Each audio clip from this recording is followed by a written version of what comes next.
ഈ കേരളത്തിൽ ജനിക്കാനും വളരാനും കഴിഞ്ഞു എന്നതുകൊണ്ട് തന്നെ നമ്മളെല്ലാം ഒരർത്ഥത്തിൽ ഭാഗ്യവാന്മാരും ഭാഗ്യവതികളുമാണ്. നിങ്ങൾ എപ്പോഴെങ്കിലും ആലോചിച്ചിട്ടുണ്ടോ, നമ്മൾ ജനിച്ചത് ബീഹാറിലായിരുന്നെങ്കിലോ? അങ്ങനെ സങ്കല്പിക്കുക, എന്ത് വേണമെങ്കിലും നമുക്ക് സങ്കല്പിച്ചൂടെ? ഉത്തർപ്രദേശിലോ രാജസ്ഥാനിലോ ആയിരുന്നുവെങ്കിലോ? മറ്റേതെങ്കിലും ഒരു ഉത്തരേന്ത്യൻ പ്രദേശത്തായിരുന്നു നമ്മൾ ജനിച്ച് വളർന്നതിരുന്നതെങ്കിലോ? അങ്ങനെ ആയിരുന്നെങ്കിൽ നമ്മൾ ജീവിച്ചിരിക്കുമായിരുന്നതിനേക്കാൾ 5, 8, 10 കൊല്ലം കൂടുതൽ ജീവിക്കാനുള്ള അവസരമാണ് കേരളത്തിൽ ജനിച്ചതുകൊണ്ട് നമുക്ക് കൈവന്നത്. അതെന്താണ്? അതാണ് പ്രതീക്ഷിത ആയുസ്. ശരാശരി പ്രതീക്ഷിത ആയുസ്. ഒരു മനുഷ്യൻ സാധാരണഗതിയിൽ എത്ര കാലം ജീവിച്ചിരിക്കുമെന്നതിൻ്റെ ശരാശരി കണക്ക് പരിശോധിച്ചാൽ പല ഉത്തരേന്ത്യൻ സംസ്ഥാനങ്ങളെയും കാൾ കേരളം വർഷങ്ങൾ കൂടുതലാണ് കേരളത്തിൽ ജനിച്ച ഒരാളുടെ പ്രതീക്ഷിതായുസ്.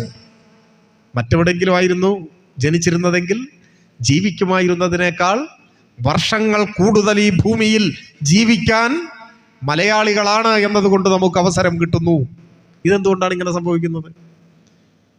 ഇങ്ങനെ ആയിരുന്നില്ല മുൻപ്. ഇപ്പോൾ കേരളം രൂപം കൊള്ളുന്ന സമയത്ത് എത്രയായിരുന്നു പ്രതീക്ഷിത ആയുസ് മലയാളിയുടെ?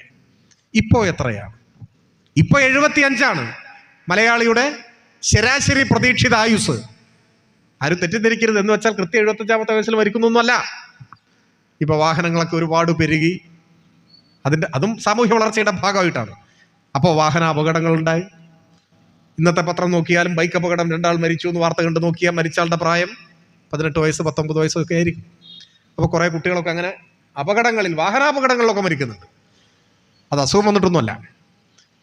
അപ്പോൾ ഇതെല്ലാ മരണങ്ങളും കൂടി കൂട്ടി ശരാശരി തയ്യാറാക്കുമ്പോഴാണ് 75. അപ്പോൾ 80, 90, 100, 100-ന് മീതെയും ഒക്കെ ആരോഗ്യത്തോടു കൂടി തന്നെ ആളുകൾ ജീവിച്ചിരിക്കുന്ന നാടായി കേരളം മാറി. പക്ഷെ 1950-കളിൽ 1956 നവംബർ 1-നാണ് കേരളം പിറക്കുന്നത്. കേരള പിറവി. 1950-കളിൽ എത്രയായിരുന്നു കേരളത്തിന്റെ ശരാശരി പ്രതീക്ഷിതായുസ് മലയാളിയുടെ? നമ്മൾ അത്ഭുതപ്പെട്ടു പോകും. 45 വയസ്സായിരുന്നു. 45 വയസ്സ്. അക്കാലത്ത് 45 വയസ്സായ ഒരാൾ വന്നാൽ അയാളെ കാണുമ്പോൾ ഒരു വൃദ്ധൻ വരുന്നു എന്നാണ് പറയുക. ഒരു വൃദ്ധൻ. ഇപ്പം 45 വയസ്സായ ഒരാൾ നിങ്ങളുടെ ഇടയിൽ വിളിക്കുന്ന ഒരാളെ വൃദ്ധ എന്നാരെങ്കിലും വിളിക്കുമോ? വിളിച്ചതേ ഓർമ്മയുണ്ടാവും.